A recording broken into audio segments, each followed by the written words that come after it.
নমস্কার শুধু দর্শকবৃন্দ ও শ্রোতাবৃন্দ।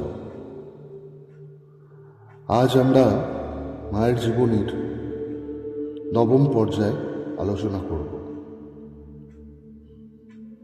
বিষয়বস্তু হচ্ছে ডাকাত বাবার সন্ধান। তো শুরু করা যাক। কালী পুজো, ফলহারিণী পুজো এবং স্নানযাত্রার সময় দক্ষিণেশ্বরের কালীবাড়িতে বিশেষ অনুষ্ঠান হতো। স্নানযাত্রার পর পঞ্চমীর দিন ঠাকুর দেশে যেতেন। কামারপুকুর, জয়রামবাটি এবং শিহরে যাতায়াত করতেন। আর দুর্গাপুজোর আগে দক্ষিণেশ্বরে ফিরে আসতেন। অনুমিত হয় 1283 বঙ্গাব্দ। তার পরপর 4 বছর তিনি দেশে গিয়েছিলেন। 1286 ঠাকুরের অন্তরঙ্গ ভক্তরা তার সঙ্গে দেখা করতে এলেন। কথামৃতে লেখা আছে, এই বছরের শেষ ভাগে দেশে গিয়ে পরবর্তী বছরের মধ্যভাগ পর্যন্ত তিনি প্রায় 7 মাস সেখানে অবস্থান করেছিলেন। তখনই রঘুবীরের সেবার জন্য জমি কেনা হয়েছিল।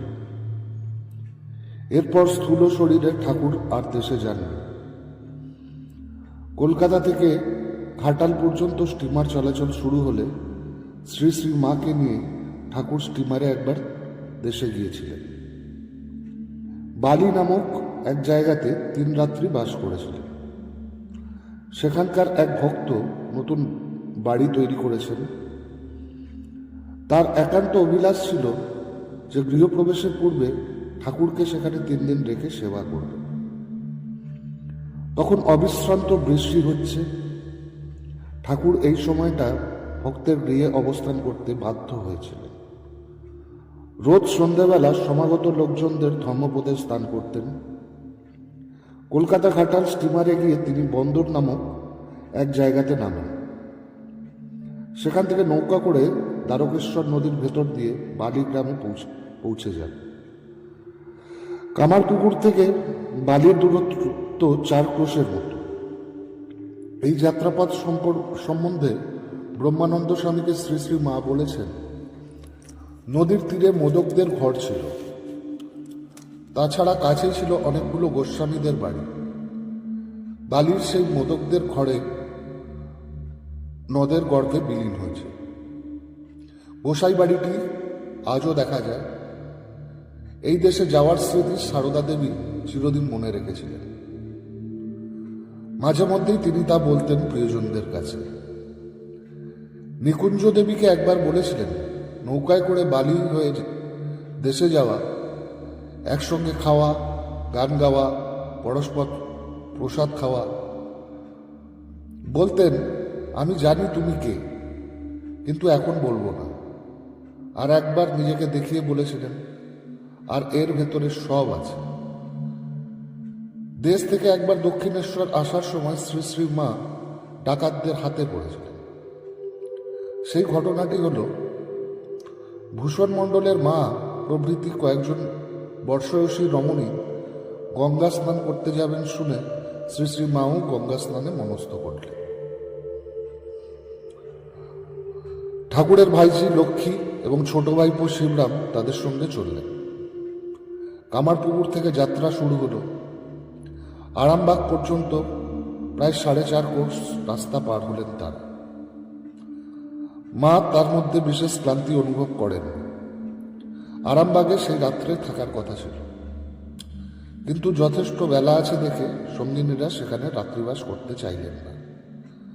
তারা 5 ক্রোশব্যাপী ভয়সংকুল মাঠ অতিক্রম করে সন্ধ্যের সময় দ্বারকেশ্বর যাওয়ার সংকল্প করলেন। মা কিন্তু পায়ে হেঁটে অতটা পথ পাড়ি দিতে ইচ্ছুক ছিলেন না, কিন্তু সঙ্গিনীদের ইচ্ছা থাকাতে মুখে কিছু বলেননি। 2 ক্রোশ পথ চলার পর মা ক্লান্তিবশত ক্রমশ পিছিয়ে পড়তে থাকলেন। দুবার সঙ্গিনীরা তার জন্য অপেক্ষা করছিলেন, কিন্তু এত আস্তে চললে মধ্যরাতের মধ্যেও মাঠ অতিক্রম করা যাবে না। এ পথে ডাকাতদের চলাফেরা। এত ধীরে চললে তাদের হাতে পড়তে হবে। সকলে শ্রীমাকে সে কথা জানালেন। মা বললেন, তোমরা তারকেশ্বরের চটিতে অপেক্ষা করো, আমি একটু পরেই সেখানে পৌঁছব। দেখতে দেখতে বেলা পড়ে এলো। প্রান্তরের সন্ধ্যার আলো আধারে মা দেখতে পেলেন লম্বা লাঠি উঁচিয়ে কৃষ্ণবর্ণ এক ভীষণকায় পুরুষকে। তার হাতে রূপোর বালা এবং মাথায় ঝাঁকড়া চুল। সে মায়েরই অভিমুখে ছুটে আসছে। সঙ্গিনীরা তখন মায়ের দৃষ্টিসীমার বাইরে চলে গেছে। শ্রী শ্রী মা কিন্তু একেবারেই ভয় পাননি। তিনি নিশ্চল প্রতিমার মতন দাঁড়িয়েছিলেন। লোকটি এসে কর্কশ কণ্ঠে মায়ের পরিচয় জানতে চেয়েছিল, কিন্তু মায়ের শ্রীমুখে দৃষ্টি পড়া মাত্র তার চরিত্রে এক অদ্ভুত পরিবর্তন লক্ষ্য করা যায়। সে আবিষ্টের মতন দাঁড়িয়ে রইল। মা কন্যার মতো স্নিগ্ধ কণ্ঠে তাকে পিতা সম্বোধন করেছিলেন। পায়ের মল খুলে তার হাতে দিয়ে বলেছিলেন, বাবার সঙ্গীরা আমাকে ফেলে এগিয়ে গিয়েছে, আমি পথ হারিয়েছি। তোমার জামাই দক্ষিণেশ্বরে রানী রাসমণির কালীবাড়িতে থাকেন, আমি সেখানে যাচ্ছি। এমন সময় হঠাৎ একজন স্ত্রীলোক সেখানে উপস্থিত হলেন। তাকে দেখেই মা বুঝতে পারলেন ওই মহিলা ডাকাতের স্ত্রী। সঙ্গে সঙ্গে তার হাত ধরে কোমল মধুর কণ্ঠে মা বলতে থাকেন, আমি তোমার মেয়ে সারদা। কি বিপাকেই পড়েছিলুম মা, যদি বাবা আর তুমি এখানে না এসে পড়তে তাহলে আমাকে কে পথ দেখাত। বাগদি পাইক এবং তার পত্নী মাকে স্বীয় কন্যার মতো আন্তরিক আপ্যায়ন করেছিল। মাকে সান্ত্বনা দিয়ে তারা কাছাকাছি ছোট দোকানে নিয়ে গেলেন। সেখানে রাত্রিবাসের বন্দোবস্ত করা হলো, মুড়ি মুড়কি কিনে আনা হলো। তারপর বাগদিনী মা কাপড় বিছিয়ে ছোট বালিকার মতো তাকে ঘুম পাড়িয়ে দিয়েছিল। বাগদি পিতা লাঠি হাতে রাস্তার ধারে দাঁড়িয়েছিল, পাছে এখানে আবার অন্য কোনো ডাকাতের উপদ্রব হয়। সকাল হলো। মাকে নিয়ে তারা চলল তারকেশ্বরের দিকে। যেতে যেতে ক্ষেত থেকে কড়াইশুঁটি তুলে সস্নেহে মায়ের হাতে দিয়েছিল। মা মুখ না ধোয়া অবস্থাতেই খেতে খেতে চললেন। বাগদি পাইক কৃষ্ণযাত্রার দলে অভিনয় করত। সেখানে ভালো গান শিখেছিল সে। পত্নীর আদেশে মাঝে মধ্যেই সে গান গাইছিল।